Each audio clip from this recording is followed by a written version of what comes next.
Leverage.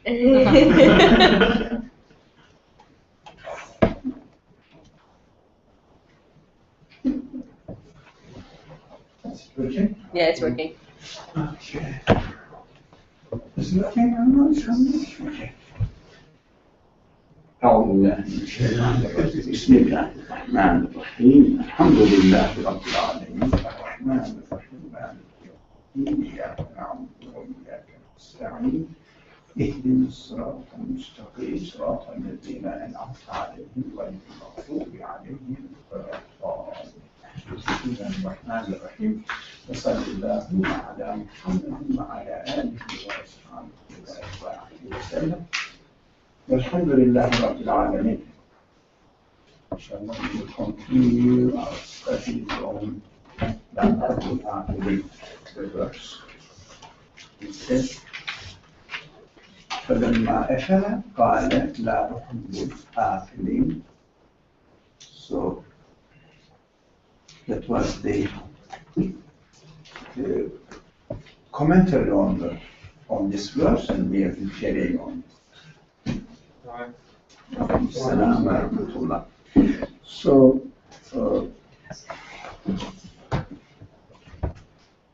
we were studying a kind of psychological analysis, or by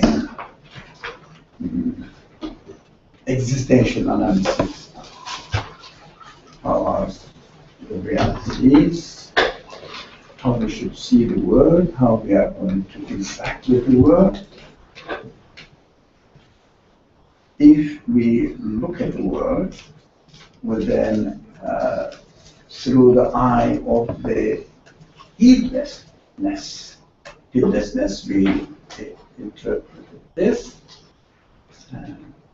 We explain this heedlessness means does not take notice of the reality that this world has been created, the person has been created, and this universe has an owner. Doesn't pay attention to this aspect of the world. So he sees himself alone. Which kind of feelings or which kind of emotional situation the person goes through. If we are heedlessness, we have discussed something up to a certain point which says, now you can share. There is one here, you can, Risali, you can just really pass on to. No, you can. They are sharing. And the paper also.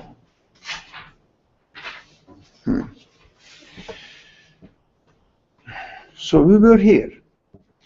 Union, so those who join newly may find it strange, what we are talking about. So union became parting itself. Of course, union doesn't mean the labor union.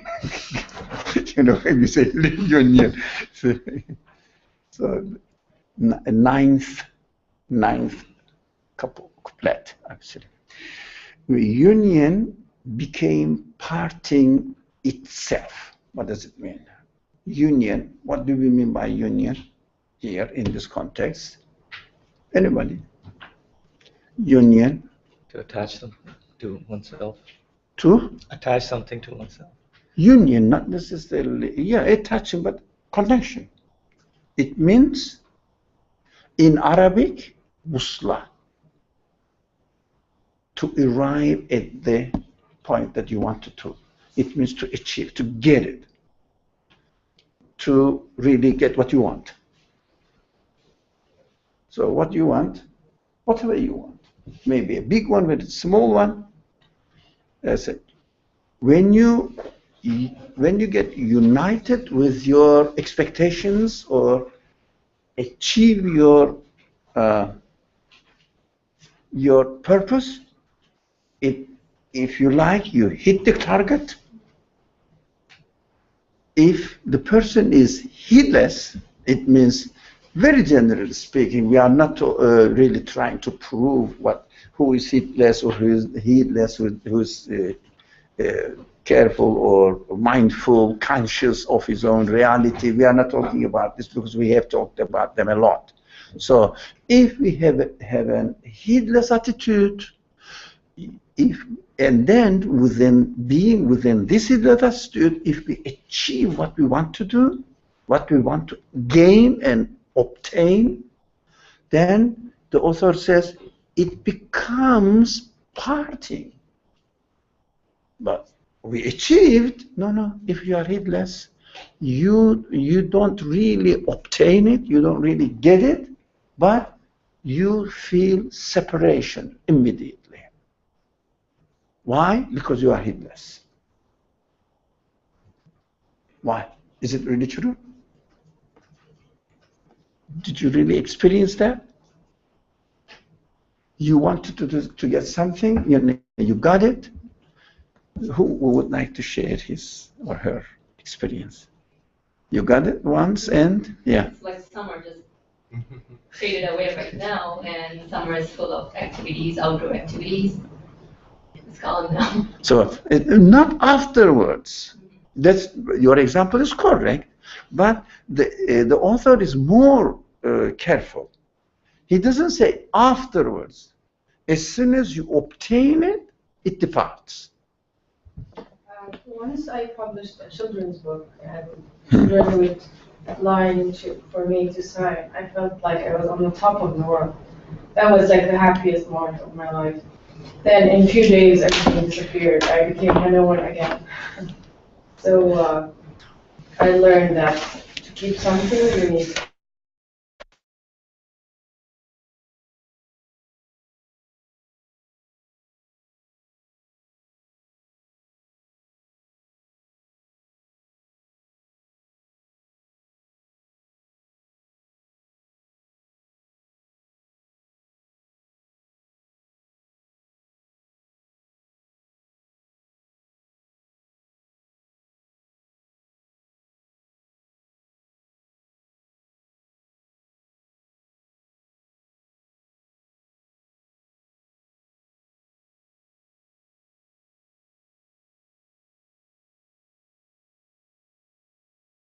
So what do you think after all? Do you think I made a mistake? No, there's a technical problem.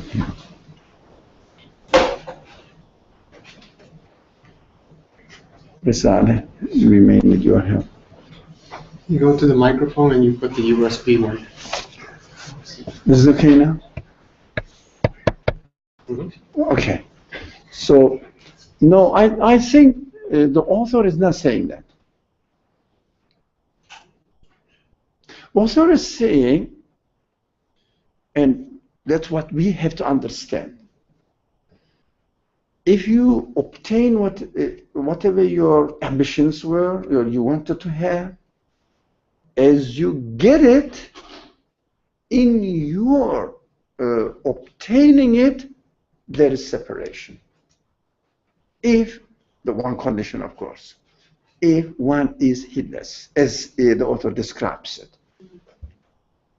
Not you have to keep getting and getting. For example, do you think if you published a book every month, a book, you would be really obtaining it, getting it, or being satisfied? I think I will, but I will not. Like, I would be dreaming, yeah, if this happens, I will be happy. But I'm sure if it happens, the happiness would go away immediately.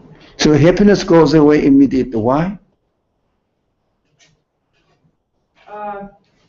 Nothing stays. Everything moves. Everything moves because nothing is static, nothing remains with us, but we should never forget our human qualities, our humanity. What do we want? I said you wanted to make a comment. Add on to what Asma said. Basically, we tend to attach ourselves to the moment. That's the I guess, mistake we do, instead of attaching ourselves to that moment and being conscious who's providing that moment, like having a vertical connection instead of just horizontal. Instead of horizontal connection, we have to connect the moment to the eternal source. It's like a sparkle. When the sparkle comes, it's a sparkle by nature. It goes. Yeah. It comes in immediately, goes. Yeah. I don't have an answer to your question, but I've noticed that, say, for instance, there's a certain job I wanted to get for a long time, a year or 2 years. I worked to get that job, and then I finally get it. I don't end up being as happy as I thought I would have been, and I'm not sure why. And I guess I say, okay, now that I found this job, what's the next thing that I want to do? And I just focus on something else that needs that, and I work towards that. So when I find something that I think I really, really want, and I get it, and that satisfaction isn't really there, I try and look for something else to work on, or some other target. And I do that for another year or 2 years, and I get that, to get the test done. What's the next thing? I guess when I get to that point, that feeling isn't what I expect it to be. So I try and say maybe there's something else that would give me that feeling. I don't know. Yeah. So, did you get something? I was in the elevator and there were two ladies. They were more hardworking than we are. They were coming to yoga program there next door. I said, are you going to the yoga? Yes, I said, yeah. They were happy. I said, I'm going to the yoga class as well, but the yoga is only for here. I said, you may be doing something physically as well, but we do it here. So we have to concentrate, really. Yeah, we have to concentrate, and we have to be realistic. We know, we keep repeating that belief is not knowledge. Knowing doesn't help you. We have to know, but knowledge alone doesn't help you. Believe it must be experiential. You have to experience it. In order to experience it, you have to meditate. What it really means for me.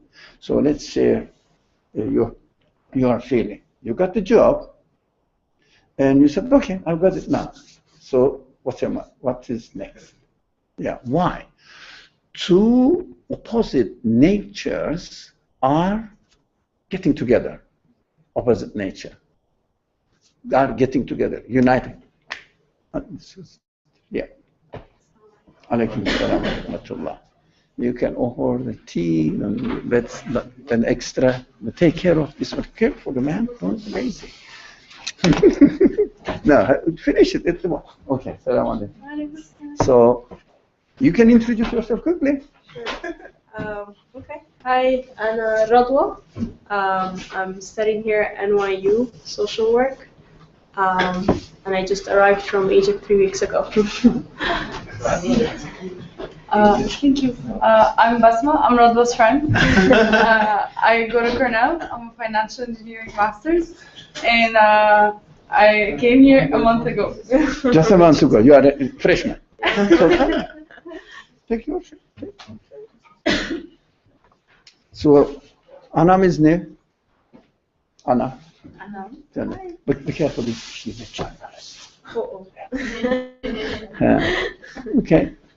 We have to be careful. No. We are as usual. So everybody knows, the rest knows, inshallah. Okay. Two contradictory nature are coming together. We've got the book. Yeah. You know the page number? Page number 231. Why? I am a human being. You can share here. Oh, somewhere here, somewhere. Okay. We are studying on a commentary on the verse. You see, 2. This is the blessing of coming late.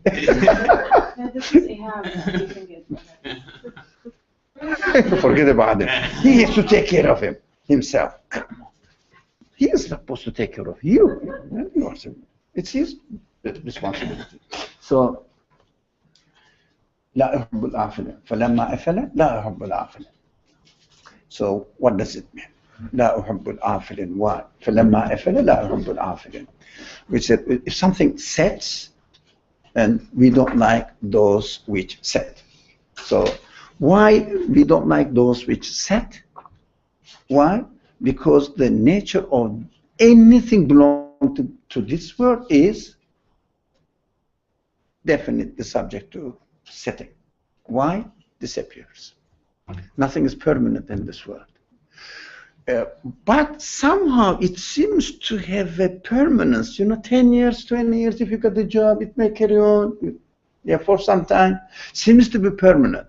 But we know that its nature is temporary. It is bound to go. But that's what the nature of the objects that we obtain in this world is transient. The nature of it. They are subject to time, they are subject to change, and they have to disappear. Nothing is permanent in this world. You say, I'm young now, definitely, this way or another, you will lose it. It will go, because it says, I am going to leave you. Even it stays with you for some time, still it says, I am going to leave you. I'm not talking about Radwa. But if someone loves her mother, so if someone loves her mother, but we know that now she is alive, but she is subject to death. Oh. We know that. It's hurting, isn't it? Yeah, it is. Yeah. And I know that I am subject to death as well. Yeah. What am I supposed to do here? I obtain it because of human consciousness. Human consciousness encompasses what? Eternity. We are not satisfied with 1,000 years. Ask yourself, you are going to live in this world for 1,000 years, and then you will disappear completely. Make this meditation, please. Try to concentrate on it. I'm going to live 1,000 years and disappear completely from existence. How much happy you will be. Because you see, because human consciousness encompasses eternity. It is within your capacity. It is within your capacity to realize that. It is going to come to an end. No way to escape from it. We know that it's going to come to an end. There's no way to escape it. Although it is with you now, but because of your consciousness says it is not with you. Do you feel it? That whatever you obtain is transient, cannot be with you. But you want eternity forever. And everybody gets married to be happy forever. Everybody. To be happy forever. Because we cheat ourselves. It's not real. It's not forever. We know that, but we don't want to see it. But still we know that. Why we don't want to see it? That is how we are. If you like, our nature is mixed with this, or meshed with this. Yeah. I want it. I know that it is not going to remain with me forever. That's why I am not happy. Why this contradictory position is given to us in our nature? Why do you think? I want to obtain it. Everybody wants to obtain a lot of purposes. Do you have some aims in your life? You want to reach that aim and obtain it? But it is within your nature that to realize two things at the same time. You want it, but it is transient.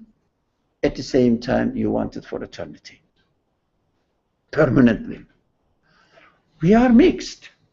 with these contradictory feelings, but that's beautiful. Do you see the contradictory feelings there? I want to obtain it. Yes, that's quite human. But I know that this is transient, and also I am aware that I don't like transience. I want permanence. What's going on? An idea? Well, don't you need that contradiction to kind of go through this life? Because Go through?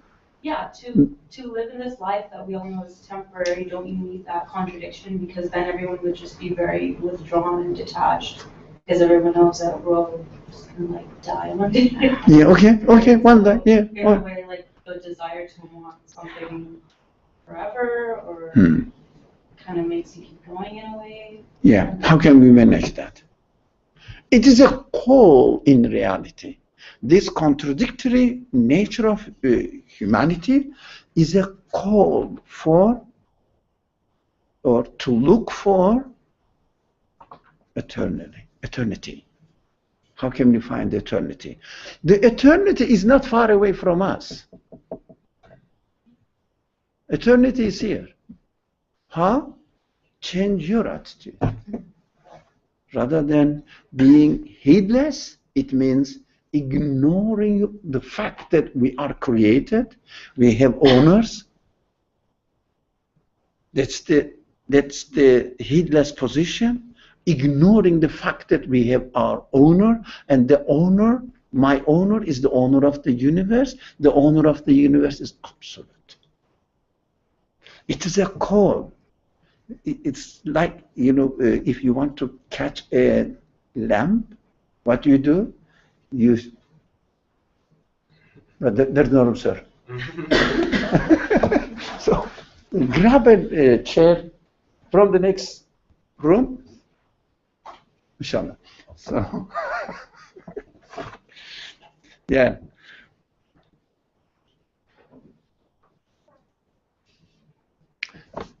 You get a fresh grass, that lamla, and show it to it. And as it tries to get it, you catch it. Is it bad? No, it's not cheating. No, it's not cheating. It is our Creator is calling us continuously to Him by giving us tips. Clues. Yeah, giving us clues. You want it, you love that one, you want to get it, immediately you get it, he gives us the consciousness to realize that it is not the one you wanted, you get it, it is the means through which you realize the owner, the giver, who is giving. When you realize that whatever you get it, when you realize that the giver of this grace, or anything you like, lovable thing, is eternal, if you acknowledge the eternity of the owner of that thing, you are called to acknowledge him and attach your expectations to him, not to the thing itself. So it is a good trap from, if you like, but it's a means of really calling us to acknowledge who our Lord is. How are we going to do? What are we going to do with this acknowledgement? That's a training. We are educating our spirit to get to know His Lord. To get to know His Lord, who He is. That's what we are here in the training. We are in the school. That's how we know Him. And introduce the owner of the universe, our real owner, to our spirit. So if you know it, if you get to know Him better, when your spirit is out of this world, this is the word, I feel this word is a closed place, like, I don't know, cage-like. Yeah, when you get out of this world, which is our body, when the spirit goes out of our body, it loses its all connections to this universe, and it is independent existence, independent from the universe, not from the creator. And so the limitations disappear. The spirit is with the eternity face to face. And the better you educate, you prepare your spirit to get to know his Lord, its Lord, the better you will acknowledge who your Lord is. That's paradise. Are we humans, and I mean by humans not the flesh, the spirit, are we transient or are we eternal? Will there be a day when I don't exist anymore? You are created and given eternity by the absolute creator to your spirit. Yeah? So that's you. If you think of this matter in your own terms, you cannot solve it, because in your own terms there is no eternity. Think of the terms of its creator. My creator is eternal. My creator is absolute. You understand? I belong to the absolute one. That's what our consciousness needs to be aware of. Don't try to define yourself. You are made. You are made according to the will of the creator. So never try to solve any problems that human beings face in terms of our capacity or our terminology or our work. Try to solve the problem, any problem that human nature encounters with, in terms of its creator. So I belong to eternity. Am I eternal? I belong to eternity. Do you understand the difference? Am I eternal? I belong to eternity. My owner is eternal.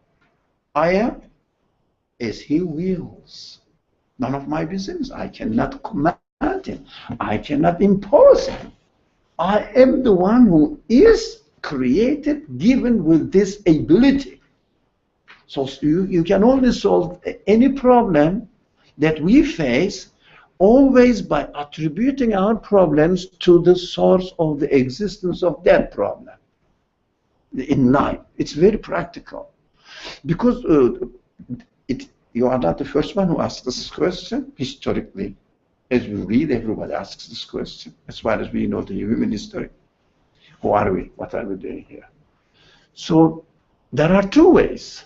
Try to solve the problem in our conditions. This is called, philosophical trend, without consulting or taking notes of revelation. The other one is God's interference into human life, saying that, look, I can tell you, I can guide you how to think, how to contemplate on this matter. How? You belong to me. I am eternal. Look at if you like at a trick there, you are created by me, and the revelation explains the case in terms of the creator. In terms of the creator. He doesn't say who you are. I created you. Try to understand yourself, you can't. But you can only understand that you belong to an eternal source. Do you understand? قُلِ الرُّوحُ مِنْ أَمْرِ رَبِّي means this. Yeah? You can, because we cannot really solve the essence of anything. Because essence of anything belongs to the eternity, belongs to the eternal one, and the eternal one is not comprehensible. The nature of the eternal one is not comprehensible by us, but we know that the eternal source is, the sentence was wrong. The eternal source exists. So we make the distinction between the existence of the absolute and the essence of the absolute. So we are sure of the existence of the absolute, and no one can say anything about the essence of the absolute. We don't know. And we don't have to know. What we have to know, I have a Lord who is eternal. Do you get it? Does it make sense? If it doesn't, say, I like challenging really objections. What do you mean that you cannot comprehend the essence of anything? Like, that's a very hard claim. I don't Yes. really understand. Yes, but can you tell me, think about it next week, come. Can you really know the essence of anything? Essence of anything? Are you talking about like objects and things? And Yeah, processes even and this things? one, the essence of this one. You said the plastic, what is it? Yeah. The atom, what is it? The electron, what is it? The particle, what is it? These are the components, or the compositions of different components. The existence of this reality, we don't know. But we know that they are being made. Yeah? We know that there is a conscious will behind it. Yeah? This thing is deliberately given existence to. Understand? So, for example, I wondered, when I was a professor studying electrical engineering, but it was a very prestigious university somewhere. Anyway, I told him, do you really know what the essence of electric is? He said, we don't know, we just see it. We don't know. That's quite normal. Do we know what is the essence of this? But of course, in our daily language, we say it's wood, it is, I don't know, plastic. But what does it mean, really? The essence of the existence of this certain, we don't know. So what? We know that they exist. We know that they have some qualities. And these qualities are not random. They are deliberately given.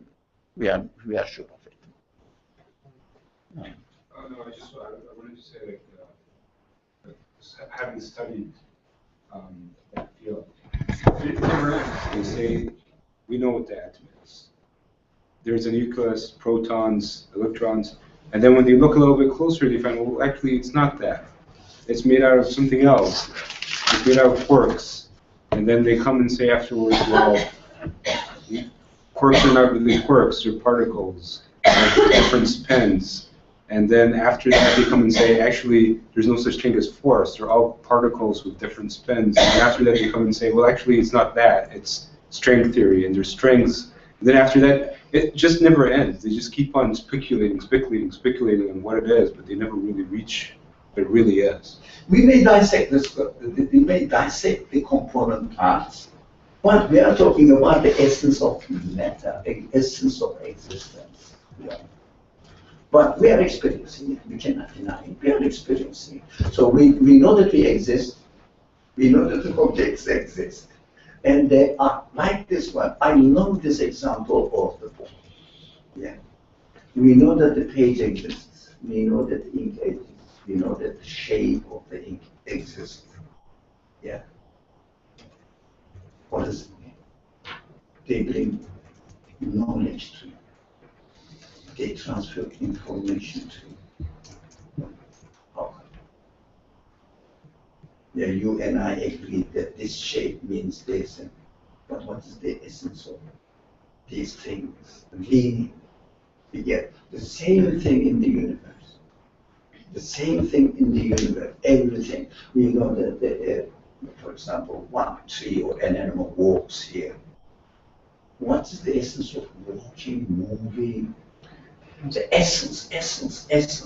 So they are realities, but we don't know exactly what they are because they are given existence by the absolute one, the creator, and everything belongs to him. We cannot comprehend the absolute, so we cannot comprehend the production of the absolute. Do you understand that? So we have to be, if you like, realistic, but in practical life, we have to say we have to be modest. Modest means we have to acknowledge that they are given existence by a one who is absolute, And all of us, not only human beings, all what exists in the universe belongs to him. It is the result of his choice. Now we need a chair. Can you refer to the next one? So, Sorry, what do you mean by the essence again? Like, what is the definition of essence? essence. Like not purpose, but something else beyond purpose. No. Purpose is purpose. We don't. We can gauge. We can guess what the purpose of or the existence of something. Right. If you know the word in Arabic, nahiya, in philosophy, quiddity. I don't know the other English word, but I know So, the Arabic. they say that that's what the philosophers use this. So, I think the reality of the matter. the reality of the matter, but matter includes everything. You know, it's matter not only substantial ones, the electric or the power, maybe energy. Yeah. If you call them energy, also matter, because it's created being. It doesn't have to be a solid thing. No, anything exists. The reality of them, in fact, we don't know. But we know that we exist, we know that we have some qualities, and we experience the qualities that we have. So, let's come back. Union became parting itself. In union, there's parting. And human beings immediately detect this reality. As you get it, you know, you are aware, you cannot cheat yourself. No one can cheat himself, saying, you know, it's eternal. You know. Yeah. What we do, we try to forget it. That's why heedlessness comes from forgetfulness. You know, not to really pay attention to the reality. So, I saw the cure to be the ill. I saw the cure to be the ill. Cure becomes ill. What does it mean? Now, I like that because those people may have heard before, but the new ones, just getting to the subject, what are we doing here? How the cure becomes ill? How does it? How does the cure becomes ill? Well, the software is not working. So it is the first day. So, how does the cure become ill? Does it sound something mysterious to you, to those new ones? How do you cure? You know, you get it. Right. Let's say I'm ill. I need a medicine. I need a kind of medicine, you know, some kind of medication. So I get a pill, and I use the pill. It's the right pill, not the wrong one. Right? She can come here. So, you grab your yeah. So you get the pill. In reality, this is the right pill. The right medicine. But as human expectations is concerned, the right medicine, you get it and you may recover your health. But in psychological analysis, if within your own if you really meditate on it, whatever you say, that's what I wanted, that's my illness, this is the right medicine, I got it. Right? As soon as you get it, it becomes not the cure, but the why? But with one condition again, if we are in this, if we don't acknowledge our reality. Why? Because you're thinking that the pill actually cured you, and then you become kind of addicted to the pill, and you have that in the back of your that was just an example. Okay. You know, it was a metaphor. So whatever you want to do now, get out of this field of illness. Say, I want to get this job, or I want to get this position in the society, whatever. As soon as you get it, you obtain it. That is, the cure means you want it and you have it. Yeah, you want it and you got it. That is, you are successful now. But this is the cure. But the cure itself immediately, because of heedlessness, turns into illness. What? Heedlessness. Because you think of it as a goal to start with. So, okay, you got it. You achieved your goal. Yeah, but it should be a means to an end, not the goal. So, but I am heedless. Analyze this now. I know, As a heedless. if I'm heedless, I'm thinking of it as this is my ultimate goal. And I may have some temporary satisfaction because of it. But when I look at, if I wasn't heedless, I would understand that it isn't the goal in itself. No, you are heedless. Not you are. If you were not heedless. For example, let's see the illness in the cure itself. If I'm heedless, then I will maybe have temporary satisfaction. Will you? Maybe, I don't know. You are a human being. Yes, I will. You cannot this is a job that I was trying to get and I got it. I will have some satisfaction. But then after a while, I will want something else. Not after a while. That is correct. Even not after a while. You are a human being. You know immediately that it is transient. But you want eternity. You want eternal happiness. You want eternal happiness. Immediately you know. Practically, we may ignore and we may not use our human qualities. We are not always meditating. We are not doing yoga always. Yeah? We just keep ourselves busy with other things and start texting our friends and especially our parents, I've got a job.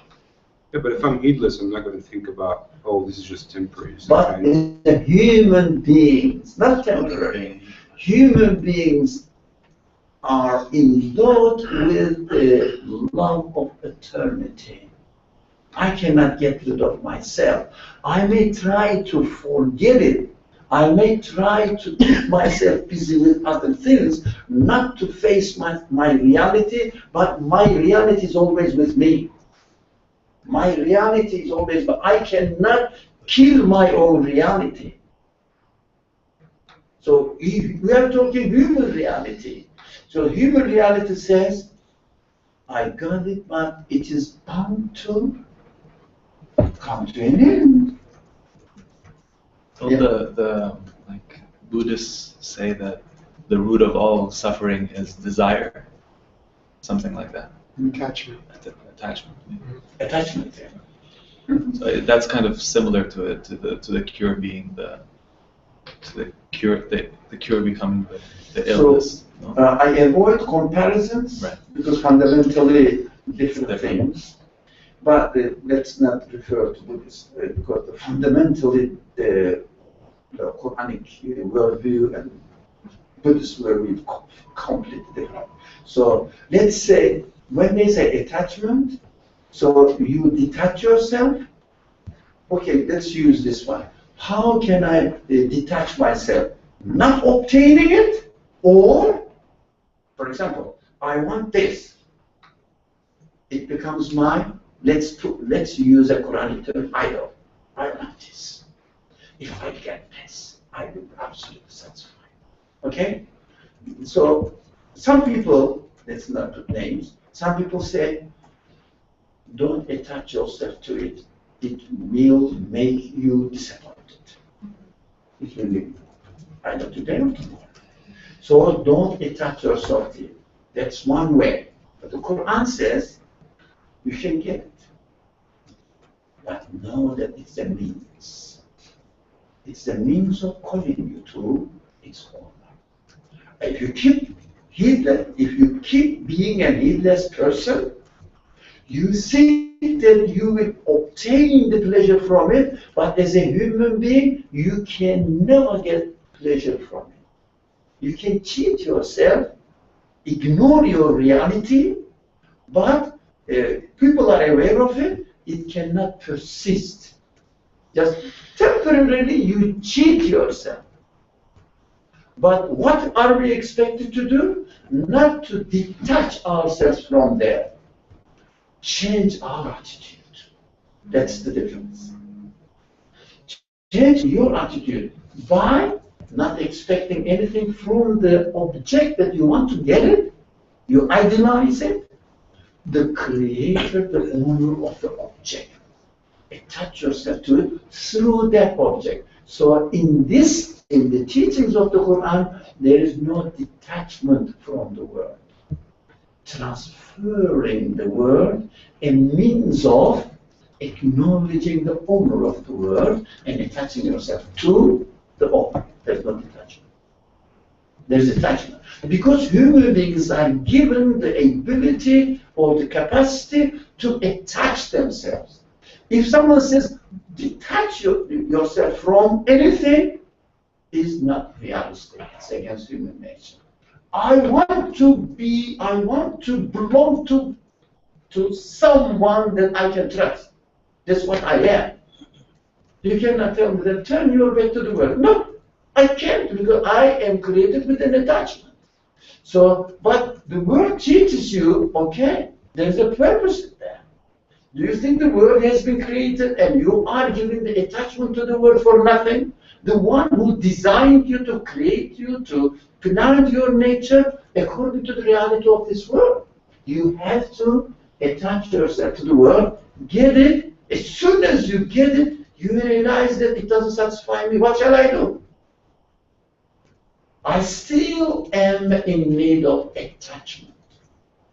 That's why Inna Lillah is beautiful. You attach to God, it means, in this context now. You belong to God. There's no detachment. So, you love your mother. You have to love your mother, but attach your heart not to the mother. Through mother, the one who creates the mother. The compassion that you receive through your mother is not from your mother. Creator has given the compassion to her, and through your mother, creator of the mother is introducing himself to you and calling you to him.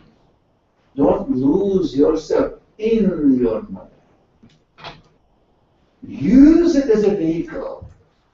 The Quranic terminology for it is everything is an ayah. It means everything is a sign, pointer.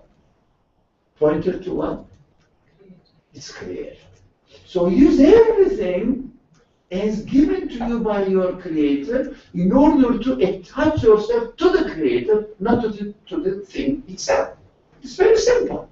Heedless people cannot refer anything to the creator of the object they want. So their nature is attachment. They attach themselves to the things, and the people produce the cure, try to ignore their existence. Try to detach yourself from their reality, from their existence. Think of the void. They are not human nature. This is not human nature. So I want to be with you. That's why I'm So do you want to be with him? With us here. That's why you are here. So you said, I'm not going there. I'm not going to eat. I'm not going to drink. I go to be as little as possible. So why do you think they are created for? They are there. The universe is there. Huge. Huge. You cannot consume it. You cannot finish it. You eat all the fruits and vegetables and animals created this year or exist this year. If you try to finish it, you cannot finish it. Even when you finish it next year, they will be again in front of you. Never ends. Why do you have to think about it? What's going on in this world? If you like, we have to be real We have to be loyal to our nature because it's created on purpose. It's made on purpose. Nothing is purposeless in our existence. So the cure becomes ill because of human nature. We shouldn't contradict ourselves.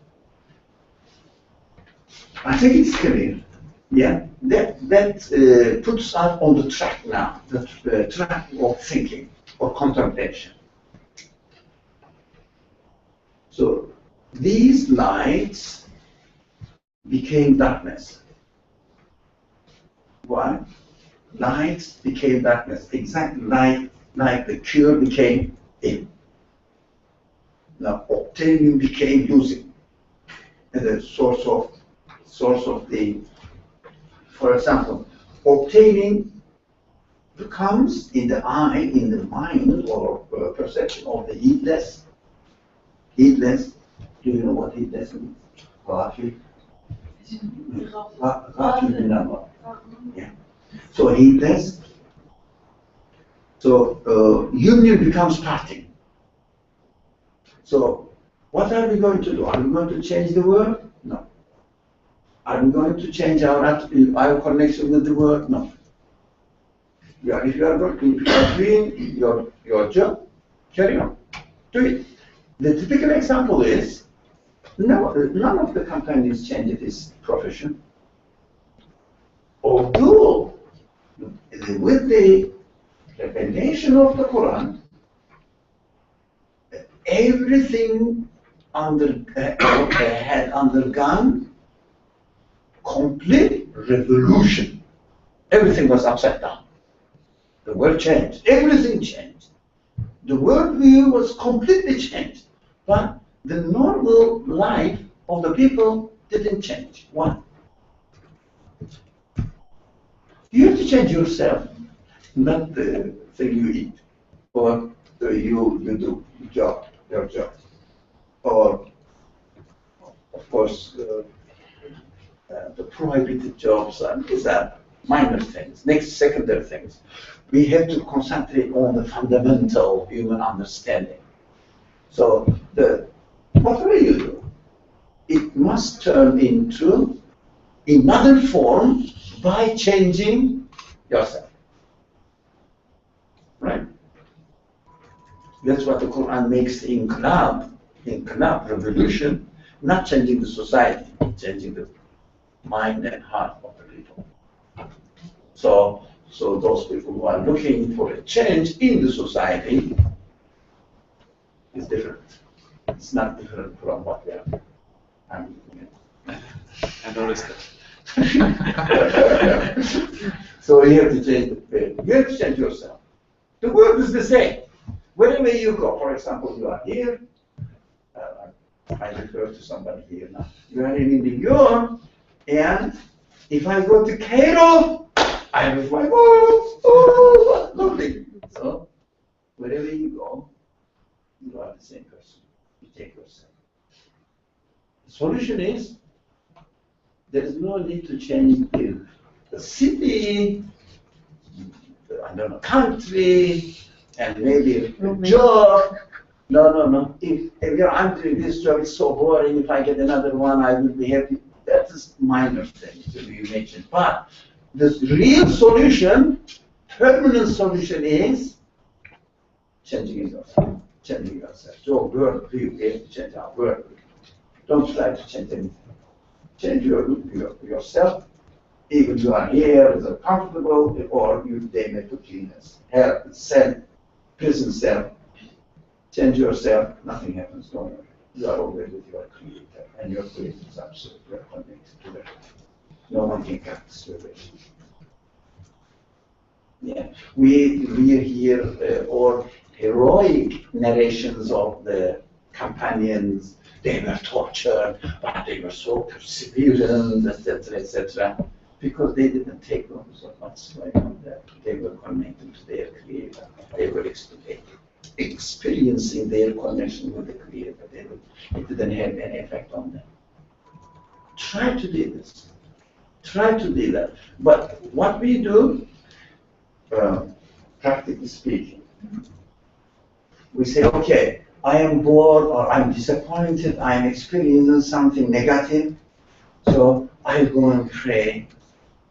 If you are the same, you are the same way you are praying or not praying, doesn't change. I pray to God. I read hundreds of pages of the Quran, nothing changed. I'm still disappointed. But what did it change? Because you didn't listen to the Quran teaching. Quran says, Quran teaches you, change yourself, your worldview. So you are not following the Quran, reading the Mus'haf but not following the Quran. So that's why it doesn't cure you. It doesn't cure us. It's not the way to cure it. But it doesn't mean that we shouldn't read the Quran. No, we should read the Quran in order to change ourselves. So I have the worldview, the worldview which is presented in the Quran to me. Yeah, if we want to do any real, if you like, happiness in this world. Okay.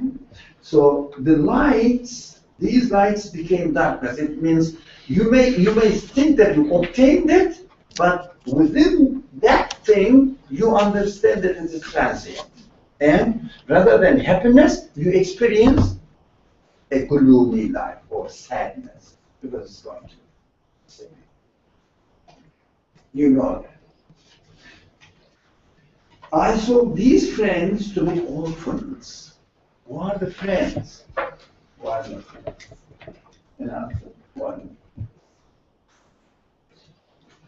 Who are your friends? Yeah. Everything you want to be together, yeah?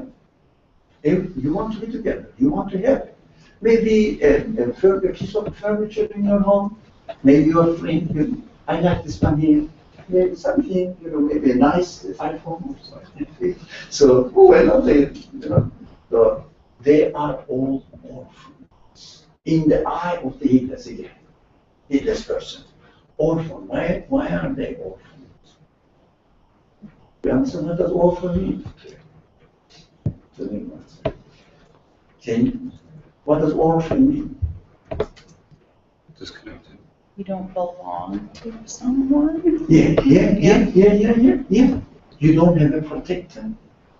You have no guarantee, no security. Yeah. Who has the protector? Who has the guarantor?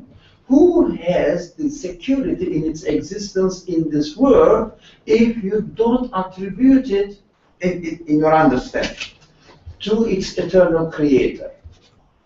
The sun, it's bound to die in 5 billion years. They calculate it. So, whatever. It's not a my business. 5 billion years. So this is going to die. So it doesn't have a protector. It's orphan. It doesn't have a father and mother to take care of. In the eye of the heedless, nothing can guarantee. I cannot protect myself. I cannot gain security for myself. No way. Yeah, I know I cannot stop myself from getting old. Although I'm getting younger. People think that I'm getting old. Habibena, we are getting younger. Yeah, we are getting younger. They don't know. You sound like my mom. Sorry? She says that all the time. Sorry? My mother says that when you get older, you actually get younger. Yeah. But how if you are not heedless?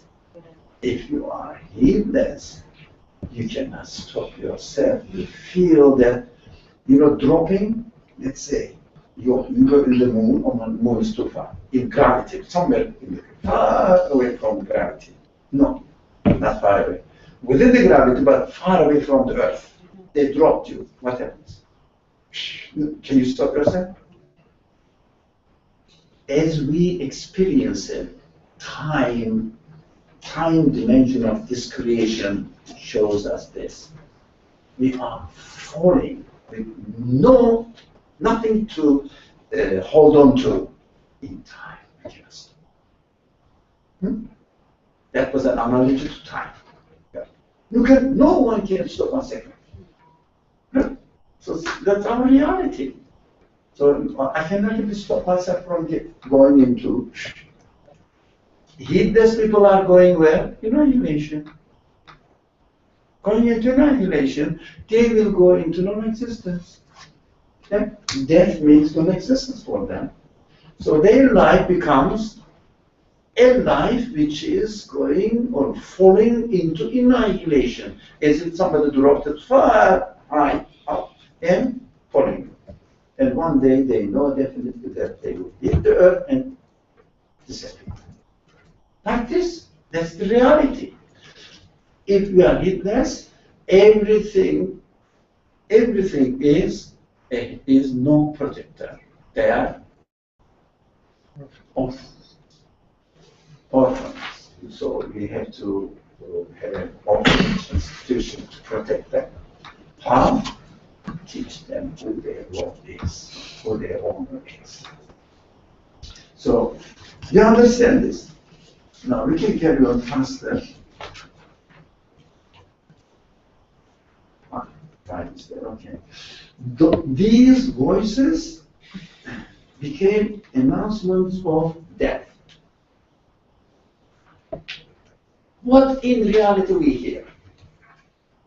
Let's say a newly born baby or a newly growing shoot of a tree. There are two ways of looking at it, of course. One way is, but we shouldn't forget that we are heedless now. It's growing. It's growing into what? Getting older, and older, and older, and older, and die. It's getting closer. From one aspect, it is promising. You know, it's growing. The baby is growing. We are happy. No, it started crawling. You can take the picture and put it on Facebook. Say, look, our baby, someone, whatever the name is, it started crawling and it's holding now the glasses on the fork. Take another picture. It's not toddler. You know, standing up and walking. You are happy. But you know that he's growing or she's growing to die. Right? You know that. What we? So, don't you see the contradiction there? So there's all the voices, the announcement of death.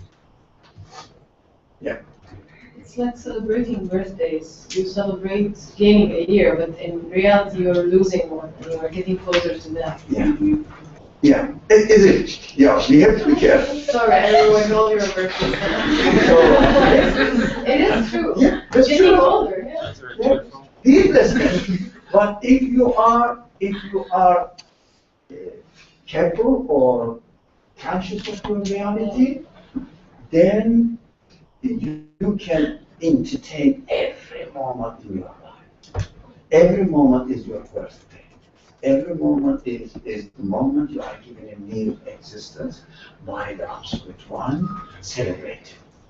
So let's celebrate. Yeah. So everything will change. Because nothing changes outwardly. Our perception of the creation or world has changed. So the voices became announcements of death. The voices, you know, the baby is born, goes, ah, but it is an announcement of I will lose this one. There's no way to stop it. But I don't agree that a heedless person will see it that way. No, heedlessness necessitates that this is the reality. Heedless person sees that way, but we are not talking about the persons because this neglectful or keeping ourselves busy with other things may prevent us outwardly from experiencing this reality. Otherwise, everybody will kill himself. Everybody will commit suicide. Yes. Every heedless person would commit suicide. Because the pointless, life is pointless. You are going to fall. So you are just driving a car. You know that it is inevitable this road will end in just coming and falling into a cliff. Huge cliff. All right? Either today or tomorrow or the day after tomorrow. And you cannot stop the car. There is no brake. We cannot stop time. What do you do? Tension, look, always tension, nervous. When am I going to, because I cannot stop the car. The road goes, and definitely you are sure that the car, everybody's car falls into a cliff and disappears. You are sure that the time will come, your car also will stop, will fall into the cliff. There is no way to get it. So what do they do? Okay, the car is going, so let's have a party. But they know that they are going to move. This reality. That is really in this type of creation. I really love this creation because it's mixed with temporariness or temporality. It's mixed with. If in reality the real nature of the existence of this universe did not have temporality. Someone says, correcting this temporality, being temporal. Yeah. Then we would never look for the solution. What's going on? I belong to this world, apparently. We are a part of this world. We are interacting with this world. We cannot really disconnect or disconnect ourselves, detach ourselves from this world, but this world is really threatening me always. I'm going to leave you, you are going to leave me, or we are going to lose me. That always threatens me. You cannot stop it. It's against my nature. So the beauty in this temporality of the nature of this world is, since I am totally in connection or compatible with this world, but my humanity says, I want eternity, the universe says it is not with me. That's right.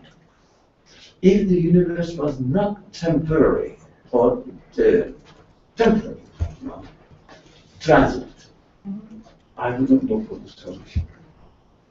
Yeah, I would say this is my place. This, I belong to this world, and this world is not going to disappoint me. This world is not going to disappoint me because it's permanent. Alaykum salam. Okay, your question. Do you understand now? There's only one way to change your self, your worldview. I do. I just wanted to ask your opinion about something. Like, you know how Ali ibn Abi Talib said. Who? Ali ibn Abi Talib. Sorry? Ali ibn Abi Talib. Sayyidina Ali. Sayyidina Ali. Yeah. Ali. Yeah. Okay. Like once he said, like work for your life as if you're living forever, and then work for your death as if you're gonna die tomorrow, something like that. Like, how would you think of such a way of interpreting things? Like, we have to understand this sentence said by a person through his worldview. Yeah. Ali, radiallahu anh, is the person who sees the nature of the reality of this world. Mm-hmm. So, work in this world as if you're gonna live forever. Yeah, you are going to live forever. How can you work in this world as if you are going to live forever? Turn the world as a means of acknowledging forever. Mm-hmm. Turn the world in your eyes. For example, I'm going to taste this nice food. Be careful here. Don't take it as you understand it, as those people or we understand, because we think that working in this world as if we are going to live forever. We know that we are not going to live forever. Transfer it as a means of obtaining eternity. So I am going to taste this one. I know that as I taste it, it will disappear. I will enjoy it and it will go.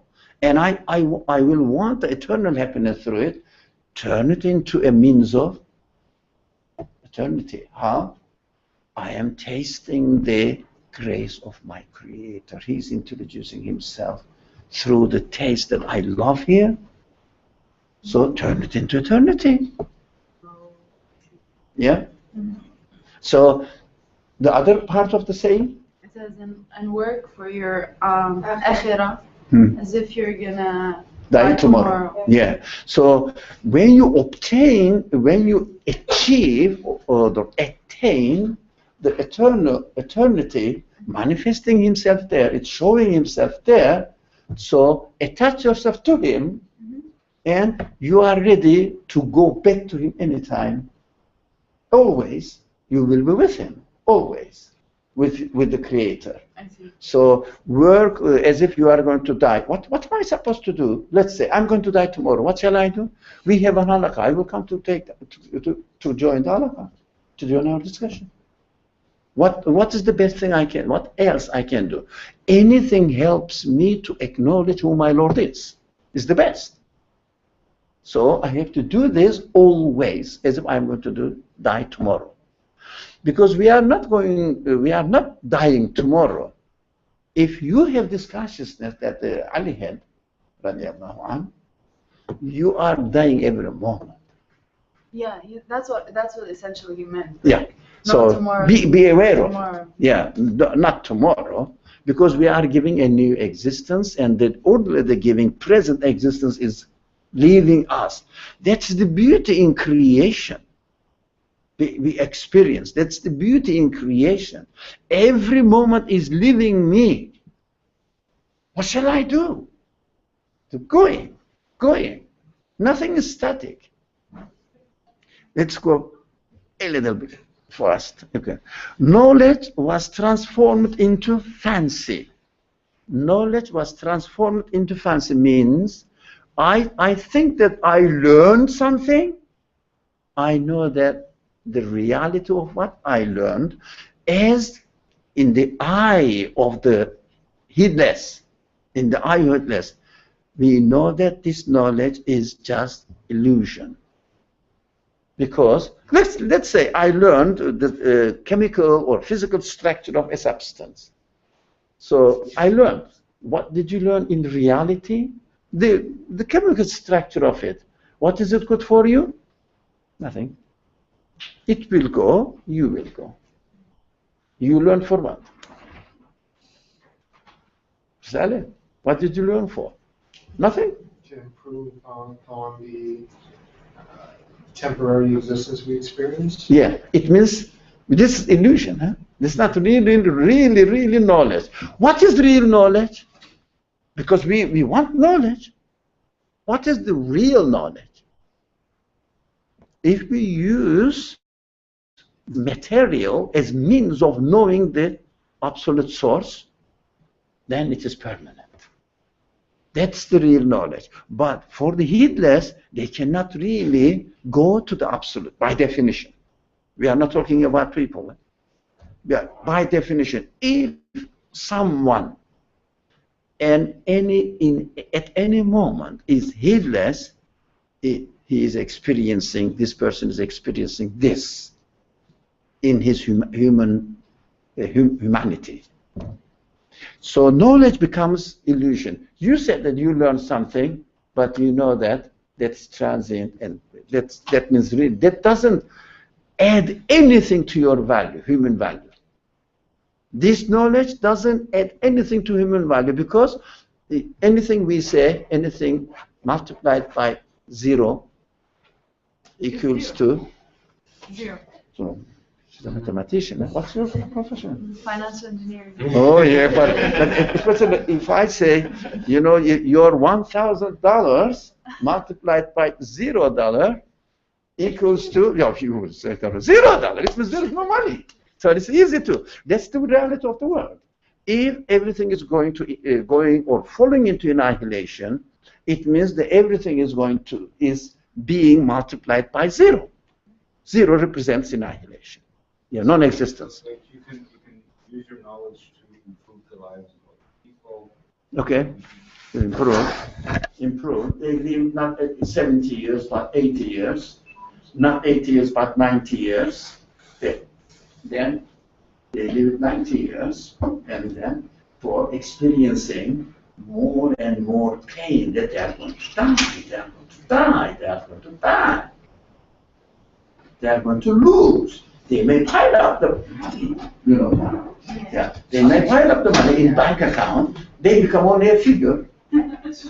Yeah, in the paper or not paper anymore. No, on the how do you say, on your account on the screen figure, whether it says 100 or 1,000 or 1 million, it's written something there. You will die. It would mean nothing to you. You know. You know. That's our reality. We have to face our reality. Aren't you undermining people who have changed humanity through their knowledge? We are not talking about people. Or the knowledge they created for us? In medicine and created the world for us. No, in the knowledge they discovered and shared with us. Okay. What we are doing here, if they are heedless, they brought nothing to their, or they add nothing to their own human virtues. Do you understand? So for example, I'm sorry to give this example. If someone is a scientist among us, animals produce milk. Yeah? Cows, they keep producing milk. You get drink it. What happens to animal? The more milk she produces, what do you say? The better the cow is for the cow. So what does it mean? They are employed. Okay? They are employed. What is important? I'm not talking about a person. We don't know the people. But theoretically, or by definition, if I do something and through my action, anything I do, through my action, if I recognize the manifestations of the qualities of the Creator there and become aware of my absolute honor, eternal honor, then whatever I do is good for me. Otherwise, good for others, but not for me. Maybe a cow produces milk, good for others. Actually, I gave this example not from my own mind, but the wisdom scholars say that those people who work for the benefit of humanity or for the benefit of the environment, etc., and not become aware of their own reality, it means that consciousness, as opposed to heedlessness, right? They are like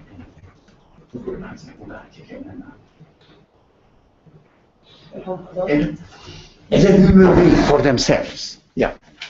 They are like animals. They are serving. They are trees. Yeah. They are trees. What do the trees do? We are not talking about a particular group of people. Attitude. It may be me. I'm reading something. For example, I'm reciting the Quran with a beautiful voice, but not take any notice of it for myself. I am an animal. Singing. Is it too heavy? It is reality. It's reality. We have to know. We have to watch out ourselves. We shouldn't cheat ourselves saying that at least I am not praying, but I am not doing whatever is supposed to do. But I am serving humanity. Yeah. What did you get from it for yourself?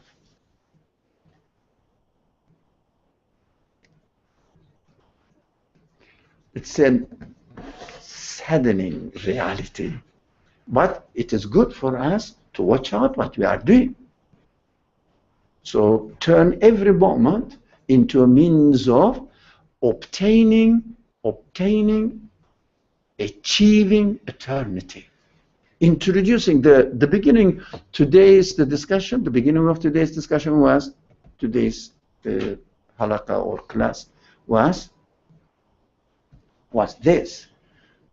What are we obtaining from what we are doing? What is our purpose of existence in this world? So we have to first introduce who my Lord is to my human soul. Do you get it? That is the point. How, why I am going to get, I'm being trained here. It's a training place. So in this training place, what am I learning? Who my Lord is, who my owner is. Very simple. We are not learning journalism or finance or, I don't know, social work. No, we are learning here in this school who my Lord is. So the better education, the better, the higher degree we will get. But who's my Lord? That's constant. That's something you have to constantly do. You just can't learn a little bit today and then forget about it tomorrow. No, Constant thing. Yeah, it's a constant. Yeah, there is no age for it. There is no gender difference, woman, man, or child, or old. I don't know, this nation, that nation, or educated, non-educated. Everybody is responsible for his or her own life at every moment. So that's what we are doing here, trying to teach or remind ourselves that we should not waste any moment without using that moment as an opportunity to get to know who our Lord is. Anything, you know, you cook something, it smells nice, you offer it to somebody, and that person enjoys it, and your enjoyment, it really adds to your enjoyment. Through all these actions, you are expected to know the manifestations of the Creator's qualities that introducing himself to you. So get to know God. Use them all, get to know who your Lord is. Who is the Creator? Who is the owner of this universe is? Use them, it means everything. Yeah. Since we're here to learn who our Lord is, we're not to study social work or finance or Everything. But isn't our Lord revealing all of those? Everything you should do must be a means of getting to know who your Lord is. Who said that it's alternative? There is no alternative. You have to do something. Either walk or run or sit or sleep. Whatever you do must be a means of getting to know who the Creator of that moment is. So there's no alternative. I didn't say, I didn't say that we shouldn't do social work. No. Do you think the cows shouldn't produce milk? They should. But human beings, as human beings, we have to produce milk for the needy ones. That's correct. And we have to choose that. But use it as a means of acknowledgement. Acknowledging who the Creator, the owner of that moment is. Right? Okay. I think we are not speaking about alternative. We said there's no way to detach ourselves from the creation. We are created within the creation. God does that, or if you are referring to the revelation or to the scripture never says that don't do anything with the word. The example we gave earlier on, that everything changed. The Quran caused the revelation in the minds, in the hearts, the feelings, emotions of the people, but they never changed their profession. They did the same job. Only this exceptional haram, the prohibited actions. Rather than producing alcohol, they started producing fruit juice. That's it. The rest of they were still producers. They were still businessmen, or I don't know, the shepherds, or whatever they were there. The workers, laborers. So the greatest man among the Sahaba, I feel that Imam Ali, the sister referred to, he was selling or carrying water, distributing water to people and gaining the money and serving with this money to the visitors coming to Mecca or Medina. But he was the saki in Arabic saki, yeah, water distributor. What was wrong with it? The prophets, most of them were shepherds. What's wrong with it? You can do anything. Do you think that the prophet was a shepherd, but after became a prophet, before the message came to him? He was a shepherd, but after became a prophet, he left the shepherd business and became something else. No, they carried on their life. Okay. So I saw in science 1,000 ailments. This is knowledge became illusion. Okay. Science means not the science we use nowadays, biology, chemistry, or finance, or I don't know, the sociology. No, not in this sense. Searching for wisdom. Science means in original word, searching for wisdom. So in the eye of heedless person, if they work for science, they find what? Ailments in it. Disease. Why? The more they learn, the more they become fascinated. Be careful here, everybody. They become more fascinated, they become more bewildered. How wonderful the world is, why it is so meaningless. It becomes meaningless because they are going to be destroyed. They are going into destruction.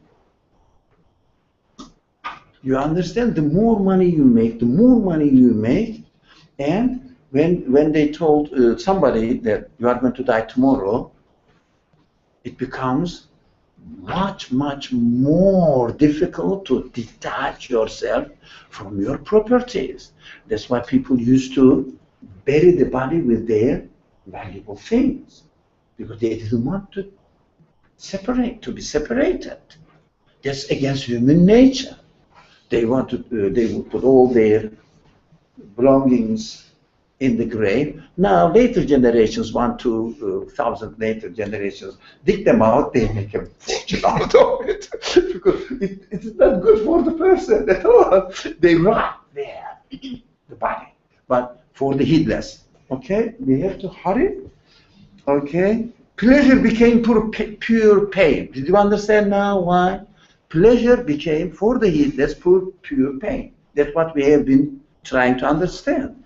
And I saw existence to be compounded non-existence. We have to experience this. We have to think about it. We have to read this and say, is it really true? Existence becomes not only non-existence, compounded non-existence. Why? What's going on to my reality? It's very sad. Eh? Next week, inshallah, we will go to the world of the people who are guided, conscious of their existence. That will be really exciting. This is very gloomy, because this is heedless. But we have to taste this. Say, I don't want this. I don't want this. La ilaha means this. Eh? I don't want to be in this position. This type of life cannot be my objectives. This type of life cannot be my objective. I don't want this. What do I want? The next. Inshallah. So if you say the beloved, unfortunately the translation put the B, the uppercase. No, it's wrong. The uppercase beloved is God. So for the heedless people, there's no God. So it must be lowercase b. So correction. So if you say the beloved, or maybe they thought they found their God. They think, but alas, yeah. On separation, I suffered grievous pain. Alas, on separation, I suffered grievous pain. They think that they got their God.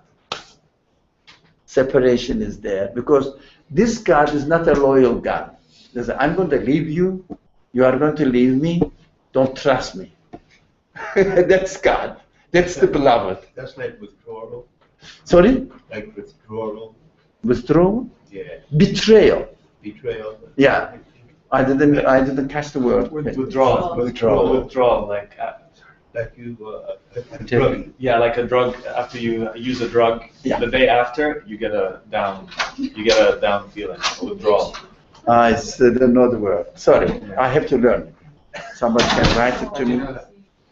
When you get used to something, like coughing, and you can't get over it, and then they start preventing you from coughing, and you get headaches, that's withdrawal. I see. Okay. Bismillah ar-Rahman ar-Rahim. We understand it. Eh? So we think that we reach out or we get our beloved ones, but as soon as we understand that, that is the source, that becomes the source of a grievous pain, unbearable pain. So this word, if we trust them, if we trust this word itself, it betrays us. We cannot trust it. So what we have to do, we have to use it as a means only. Bismillah ar-Rahman ar-Rahim. Subhanaka la ilma lana illa ma 'allamtana innaka antal 'alim. Alhamdulillahi rabbil alamin.